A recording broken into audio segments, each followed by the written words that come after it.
Perkenalkan, nama saya Saljul Haya dengan NIM 230331. Perkenalkan, nama saya Rani Dimurianti dengan NIM 230331. Nama saya Daima Soliha dengan NIM 23033160. Nama saya Bahrul Malfiuda dengan NIM 230331. Nama saya Alia Wahyu Kirana dengan NIM 230331. Saya Widya Alia Wakudo dengan NIM 230331.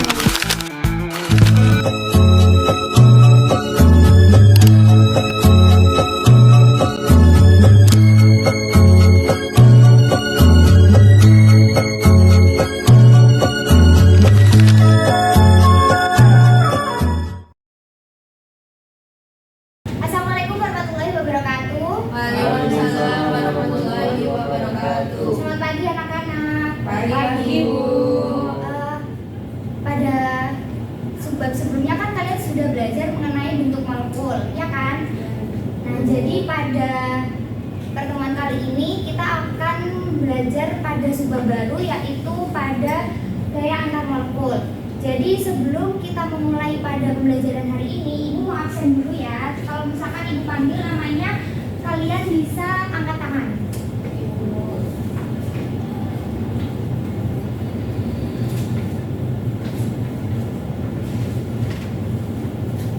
Maulidana, Hadir, Ibu.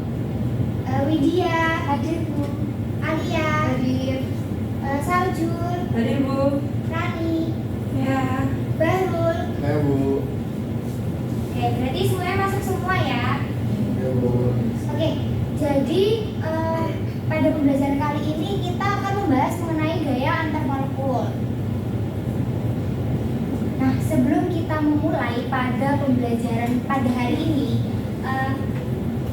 kalian coba ini perhatikan video yang Ibu tayangin pada ini, coba lihat. Molecular shape and intermolecular bonds.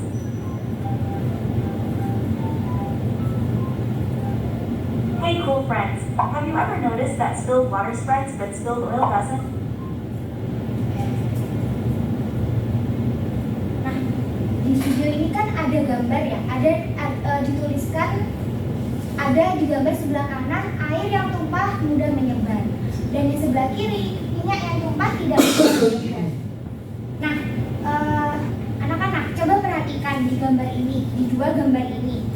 Saat air tumpah dia cepat menyebar ke segala arah, tapi ketika minyak tumpah dia cenderung dia cenderung berada di satu arah, tidak mudah menyebar.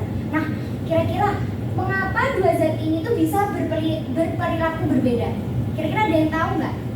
Boleh angkat tangan dan bisa diomongin kenapa? Bu, katanya.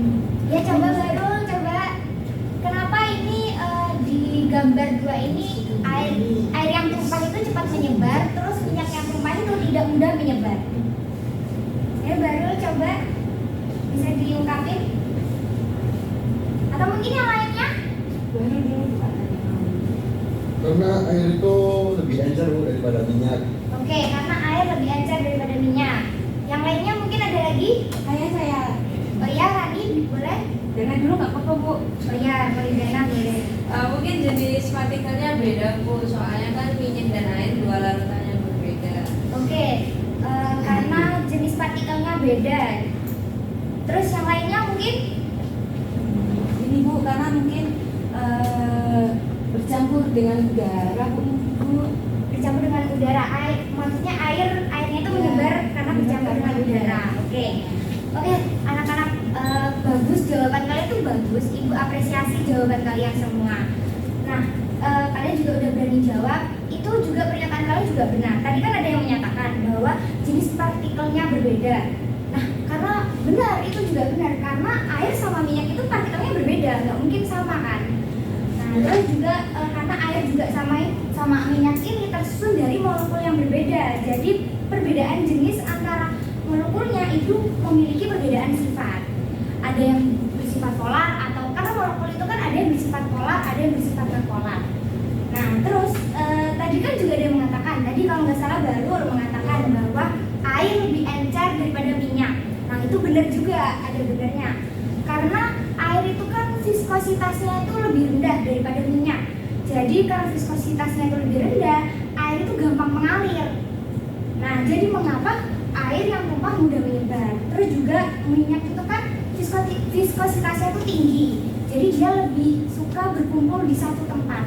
Nah, tapi pada pembahasan kali ini tuh, pada sebab ini tuh sebenarnya air sama minyak itu kenapa mudah menyebar sama nggak mudah menyebar? Itu karena ada interaksi molekul di dalamnya.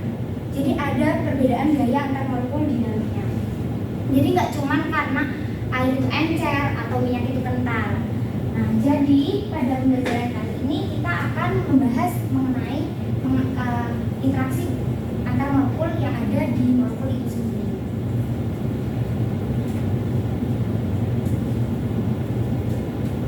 Nah, jadi kan tadi sudah kita bahas kan mengapa air yang tumpah itu mudah menyebar dan minyak itu tidak mudah menyebar.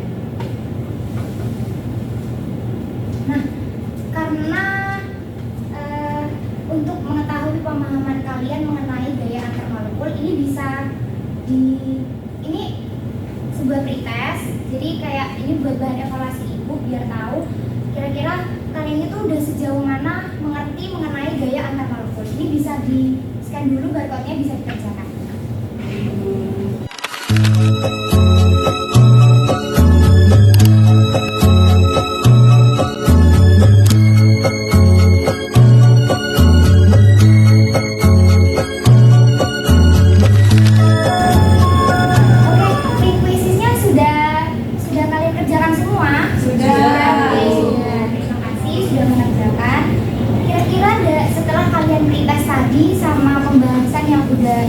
Tadi mengenai air sama minyak itu kenapa kok bisa lebih cepat menyebar dan tidak mudah menyebar. Kira-kira dari pertanyaan tadi sudah paham belum? Atau ada pertanyaan lagi yang masih mengganjal di pikiran kalian?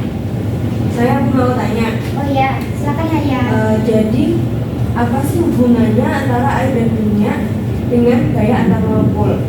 Terus apakah keduanya itu memiliki gaya antar molekul yang berbeda juga dan hal itu menyebabkan yang satunya mudah menyebar dan juga yang satunya nggak mudah menyebar. Tolong lebih jelas lagi ya Bu.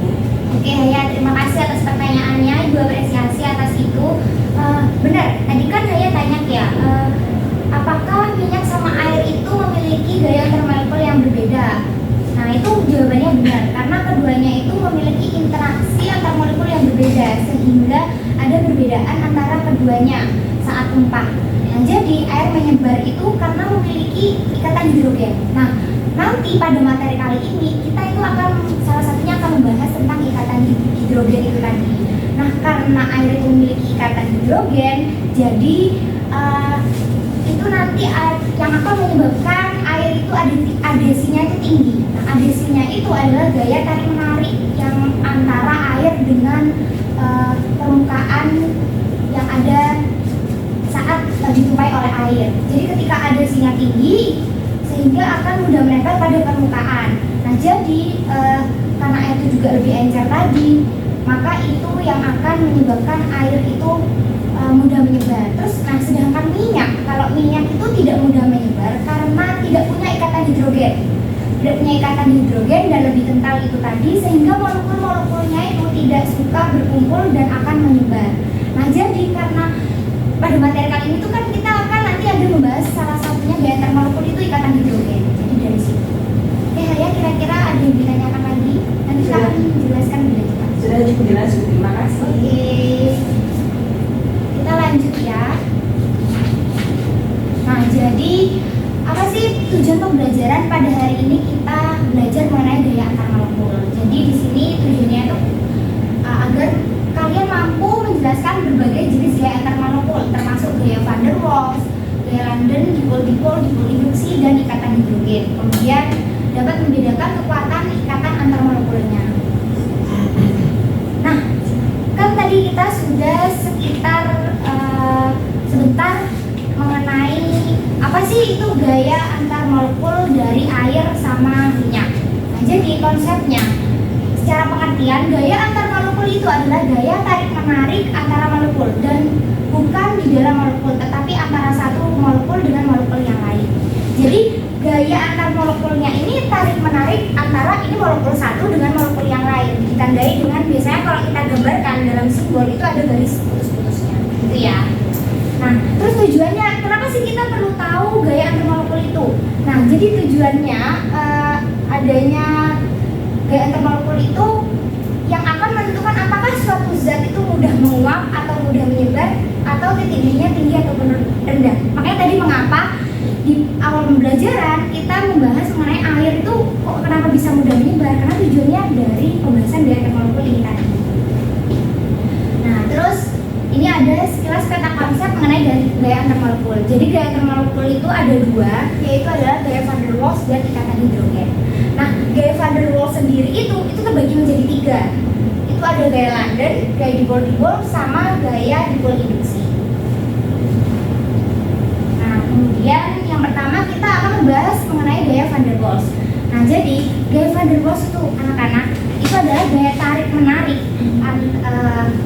gaya tarik menarik listrik yang relatif itu lemah. Jadi gaya van der Waals ini yang paling lemah. Hal ini karena kepolaran molekulnya itu yang permanen atau yang terinduksi. Nah, ketika molekul itu memiliki kutub yang sama, maka keduanya akan saling tolak menolak. Nah, ketika memiliki kutub yang berbeda, plus dan minus itu akan saling tarik menarik. Nah, itu yang dinamakan gaya van der Waals. Nah, gaya van der Waals sendiri kan tadi udah dibagi menjadi tiga ya secara umum. Ada gaya London, gaya dipol-dipol, dan gaya dipol induksi. Jadi pada yang pertama itu ada gaya London. Jadi gaya London itu apa? Nah, kan tadi gaya van der Waals itu kan gaya tarik menarik kan. Nah, sedangkan gaya London itu salah satu yang ada berada di gaya van der Waals, yang mana juga dikenal sebagai gaya dispersi, yaitu gaya antar molekul yang lemah yang terjadi antara atom dan molekul nonpolar. Nah, ini ada salah satu contoh gambarnya, yaitu molekul nonpolar saling bertemu. Kemudian ketika saling bertemu, maka akan mengalami yang namanya dipol sesaat. Nah, jadi gaya London itu gaya yang muncul karena pergerakan elektron yang menyebabkan distribusi muatan yang tidak merata, sehingga terbentuk dipol sesaat. Seperti ini, yang ada di gambar yaitu adalah dipol sesaat. Nah, ketika dipol sesaat ini terbentuk, mereka dapat mempengaruhi molekulnya sekitarnya yang akan menciptakan gaya tarik menarik antara molekul-molekul tersebut. Nah, ketika molekul nonpolar dipol sesaat ini akan bertemu dengan nonpolar, maka akan menyebabkan molekul setelahnya itu mengalami dipol terimbas. Nah, sehingga gaya London ini adalah gaya yang terjadi antara molekul nonpolar dengan molekul nonpolar. Nah, kemudian yang selanjutnya ada gaya dipol-dipol. Nah, gaya dipol-dipol kan tadi kan gaya London itu gaya antara nonpolar dengan nonpolar. Nah, sedangkan gaya dipol-dipol ini adalah gaya yang bekerja antara molekul-molekul polar. Berarti molekul-molekulnya sama-sama polar. Nah, yang mana akhirnya memiliki momen dipol. Seperti ini. Ketika molekul nonpolar bertemu dengan molekul nonpolar. Kutub yang berbeda pada dua dipol permanen akan saling tarik menarik. Nah, kemudian kutub yang sama pada dua dipol permanen akan saling tolak menolak. Nah, jadi gaya dipol-dipol ini terjadi karena adanya interaksi antara ujung positif dengan negatif dari dipol yang berbeda. Ketika semakin besar momen dipolnya, maka semakin kuat gayanya. Jadi gaya dipol-dipol itu juga merupakan salah satu jenis dari gaya van der Waals. Tadi setelah gaya London yang paling kuat, setelah gaya London, nah kemudian molekul yang distribusi rapatan elektronnya tidak simetris akan memiliki dua kutub yang berbeda muatan sehingga dapat membentuk gaya ini. Nah, yang selanjutnya yaitu ada gaya dipol induksi. Nah, jadi gaya dipol induksi kan tadi kalau gaya dipol kan gaya tarik menarik antara molekul polar dengan polar, sedangkan kalau dipol induksi itu adalah gaya molekul polar dengan molekul non-polar. Ini seperti pada gambar, ini molekul non-polar bertemu dengan O2 yang merupakan molekul polar. Nah, jadi gaya dipol ini terjadi ketika molekul polar dengan dipol permanen menginduksi molekul non-polar yang berbeda di dekatnya, sehingga terjadi yang namanya dipol induksian. Nah, kemudian dipol permanen dari molekul polar akan mengganggu distribusi elektron pada molekul non-polar sehingga timbul dipol sesaat. Nah, kemudian yang selanjutnya, kan tadi kan gaya antar molekul itu ada gaya van der Waals dan ikatan hidrogen. Nah, pada ikatan hidrogen itu adalah gaya tarik-menarik yang terjadi antara atom hidrogen dengan atom yang sangat elektronegatif seperti NO atau F. Nah, ini ada pada gambarnya ikatan antara atom H dari satu molekul dengan atom O dari molekul lain. Jadi ikatan hidrogen ini terjadi karena molekul air bertemu dengan molekul air, kemudian atom H-nya bertemu dengan atom O. Nah, kemudian jadi kesimpulan dari ini bisa kita ringkas kalau gaya antar molekul itu, kalau gaya London gaya tarik menariknya paling lemah. Kemudian gaya dipol induksinya lebih kuat dari gaya London. Terus kemudian dipol itu lebih kuat dibandingkan dipol induksi. Kemudian yang paling kuat itu adalah ikatan hidrogen. Nah, kan tadi Ibu udah menjelaskan secara konsep gaya termolekul yang terjadi di beberapa molekul. Kan kalian pasti bertanya-tanya kan, gimana sih caranya meramalkan kita itu melihat molekul itu masuk ke dalam gaya antar molekul yang mana? Nah, jadi ada beberapa cara yang bisa kalian lihat, yang bisa kalian lakukan atau ngamati bahwa molekul itu masuk ke dalam gaya London kah, atau gaya van der Waals, atau gaya dipol ataupun ikatan hidrogen. Jadi yang pertama itu jika molekul nonpolar, gaya antar jika molekulnya itu nonpolar, gaya antar molekulnya berarti gaya dispersi atau London. Itu ditandai dengan strukturnya simetris, bentuk molekulnya itu simetris. Nah, pada pertemuan sebelumnya, pada sebab sebelumnya kalian pasti sudah belajar mengenai bentuk molekul. Nah, di bentuk molekul itu ada bentuk molekul simetris ataupun asimetris. Nah, jadi kemudian elemennya sama seperti H2, N2, O2 ataupun Cl2.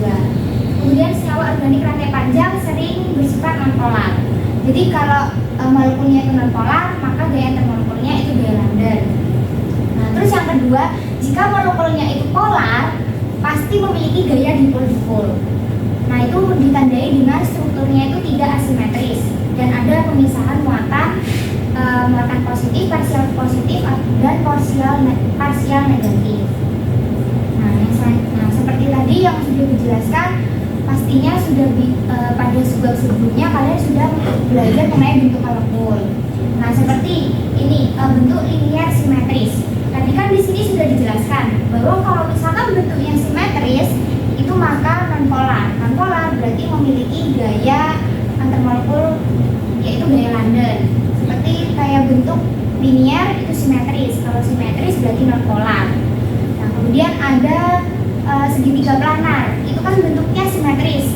Segitiga planar bentuknya simetris berarti dia memiliki sifat molekul nonpolar. Kemudian ada trigonal piramida.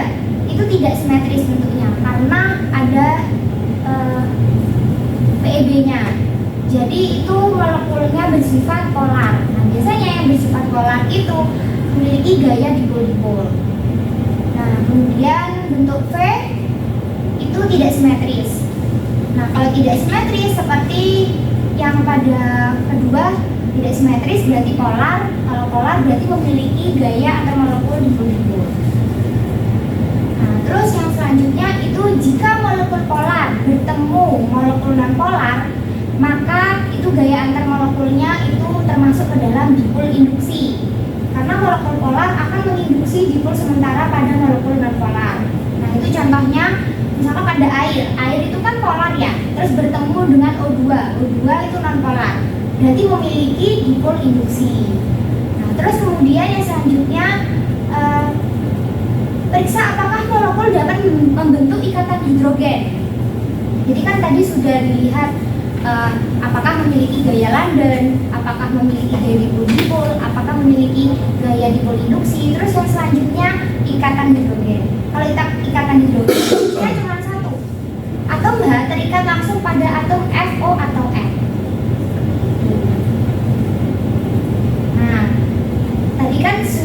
menjelaskan mengenai gaya antar molekul dari konsep masing-masing, gaya London, gaya dipol-dipol, gaya induksi, dan ikatan hidrogen. Ini selanjutnya kita latihan soal bersama-sama ya. Nah ini coba. Molekul air H2O memiliki bentuk geometri segitiga planar. Saya segitiga planar. Kalau dana tadi yang C bentuk V. Coba kita lihat ya. Nah yang betul adalah yang C, bentuknya V.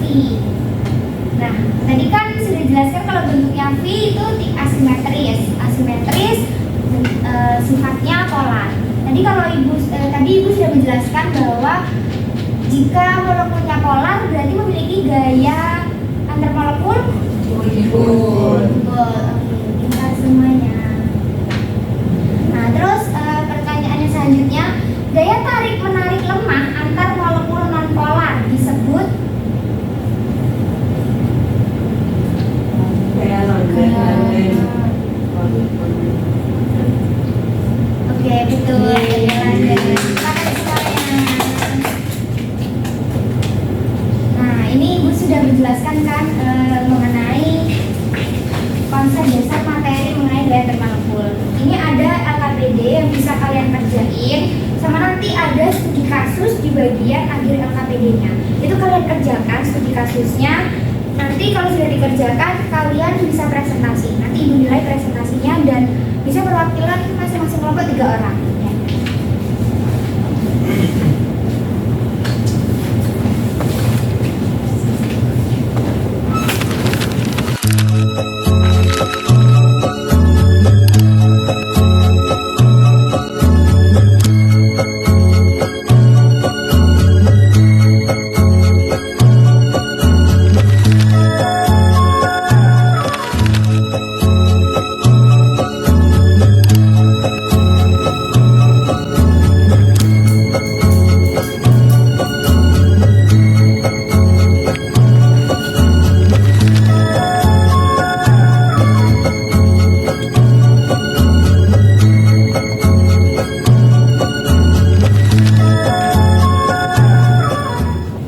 Oke anak-anak, kira-kira LKPD sudah selesai semua nggak ya? Oke, sudah ya. Studi kasus yang bagian studi kasus juga sudah dikerjakan? Sudah. Oke, karena yang studi kasus itu mau untuk dipresentasikan bisa 3 perwakilan maju dari setiap kelompok. Silakan maju. Ini mau Tonganya baru aja Bu. Ya, ditunjuk Bu, ditunjuk Bu. Tunjuk aja Bu. Ya, baru Rani dan Widya Ya, bisa Bu, maju ya. ke depan. Baik, assalamualaikum warahmatullahi wabarakatuh. Waalaikumsalam warahmatullahi wabarakatuh. Kami akan mempresentasikan hasil studi kasus yang sudah kami kerjakan. Pertama yaitu jenis gaya antar molekul H2O, yaitu ada ikatan hidrogen paling dominan, dipol-dipol, dan London. Kemudian jenis gaya antar molekul NH3, ikatan hidrogennya lebih lemah dibandingkan dengan H2O, dipol-dipol, dan London. Kemudian, mengapa titik didih H2O jauh lebih tinggi? Yang pertama, karena air membentuk ikatan hidrogen yang jauh lebih kuat dan lebih banyak. Struktur molekul air AX2E2 memiliki 2 ikatan OH dan 2 pasangan elektron bebas. Dengan konfigurasi ini, setiap molekul H2O dapat membentuk hingga 4 ikatan hidrogen, 2 melalui atom H sebagai donor H, kemudian 2 melalui pasangan elektron pada O sebagai akseptor. Jaringan ikatan hidrogen yang sangat kuat dan rapat terbentuk pada air. Akibatnya, untuk menguapkan air diperlukan energi besar untuk memutus seluruh ikatan hidrogen tersebut. Baik, sedangkan NH3 merupakan ikatan hidrogen yang jauh lebih lemah. Struktur molekul dari amonia AX3E artinya memiliki 3 atom H dan hanya 1 pasangan elektron bebas. NH3 memang bisa memberikan hidrogen, tetapi kekuatan hidrogennya lebih lemah. Jumlah ikatan hidrogen yang bisa dibentuk lebih sedikit. N hidrogen kurang elektronegatif dibandingkan oksigen, sehingga polaritasnya NH lebih kecil daripada OH. Akibatnya interaksi antar molekul NH3 jauh lebih lemah, sehingga sedikit energi sudah cukup untuk melepas molekul-molekul NH3 ke fase gas. Jadi kesimpulannya dari kelompok kami, air itu memiliki titik didih yang jauh lebih tinggi daripada NH3 karena air itu punya ikatan hidrogen yang lebih kuat dan lebih banyak, sehingga butuh energi yang jauh lebih besar untuk memutuskan interaksi molekulnya. Nah, sementara itu di NH3 hanya membentuk ikatan hidrogen yang lebih lemah dan lebih sedikit. Oke, tepuk tangan semuanya. Jadi benar ya yang dikatakan sama kelompoknya Bahrul bahwa baik H2O maupun NH3 itu keduanya dapat membentuk ikatan hidrogen. Jadi ketika kekuatan dan jumlahnya itu berbeda, air itu memiliki dua ikatan O dan H dan dua pasangan bebas, sehingga satu molekul H2O-nya dapat membentuk hingga 4 ikatan hidrogen. Oke, benar. Jadi bisa duduk. Terima kasih, Bu. Terima kasih, Bu. Sama-sama. Terima kasih kelompoknya Bahrul. Jadi tadi yang udah dijelasin sama kelompoknya Bahrul benar ya teman-teman ya. Karena H2O itu memiliki ikatan hidrogen sama NH3 meskipun kekuatannya itu berbeda, karena air itu memiliki dua ikatan O dan H-nya dan dua pasangan bebas, sedangkan NH3-nya hanya memiliki satu pasangan dan 3 atom H, sehingga jumlah ikatan hidrogennya dapat terbentuk lebih sedikit dan lemah. Nah, kira-kira dari teman-teman kalian tadi yang sudah presentasi dan yang sudah Ibu validasi mengenai kebenaran dan konsep yang sudah dijelaskan dari teman-teman kelompok tadi, kira-kira sampai sini sudah paham belum ya? Apa ada tanggapan dari kelompok lain atau ada pertanyaan? Oh iya, boleh Maulidana. Saya ingin tanya Bu, apakah jumlah pasangan elektron bebas pada atom pusat itu benar-benar berpengaruh sama kekuatan ikatan hidrogennya ya Bu? Oke, apakah pasangan elektron bebas itu sangat pengaruh ya terhadap kekuatan ikatan hidrogen?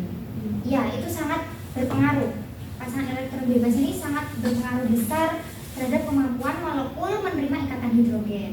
Jadi ketika oksigen pada H2O itu kan memiliki dua pasangan bebas, yang mana akan menerima dua ikatan hidrogen dari tambahan dari molekul lain. Sedangkan nitrogennya atau dari NH3 itu tadi hanya memiliki satu pasangan bebas yang hanya dapat menerima satu ikatan hidrogen. Kan tadi yang H2O bisa menerima dua, sedangkan yang NH3 bisa menerima satu dari pasangan elektron bebasnya itu tadi. Yang mana jaringan ikatan hidrogennya pada air akhirnya jauh lebih luas dan lebih kuat karena memiliki banyak ikatan hidrogen itu tadi. Karena jaringan ikatan hidrogennya itu lebih kuat dan lebih rapat, maka air membutuhkan energi yang lebih besar untuk mengubah menjadi gas. Nah, oke anak-anak, jadi tadi itu ya dijelaskan sama teman-teman kalian bahwa ikatan hidrogen itu lebih tinggi dirinya daripada NH3. Nah, coba LKB-nya bisa dikumpulkan.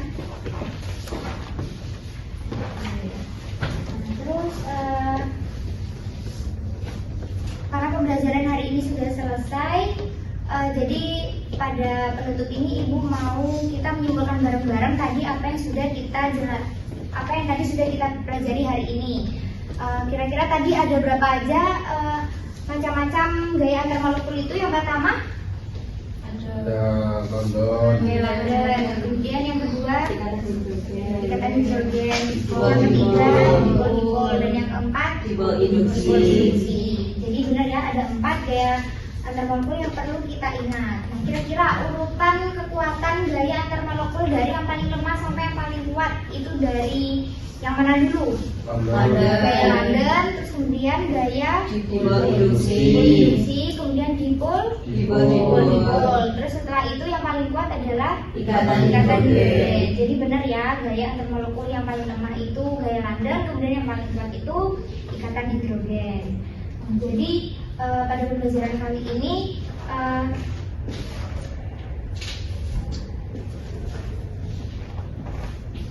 Ibu mau kalian mengisi ini refleksi. Tadi udah Ibu bagikan refleksinya, kalian isi. Kira-kira pembelajaran hari ini kalian kurang pahamnya di mana. Untuk materi selanjutnya, pertemuan selanjutnya kita bahas bahwa Nanti kita di pertemuan selanjutnya kita akan belajar mengenai interaksi antar molekul yang melibatkan ion-ion. Jadi sekiranya seperti itu aja yang bisa Ibu sampaikan pada hari ini. Terima kasih. Wassalamualaikum warahmatullahi wabarakatuh. Waalaikumsalam warahmatullahi wabarakatuh. Terima kasih Bu.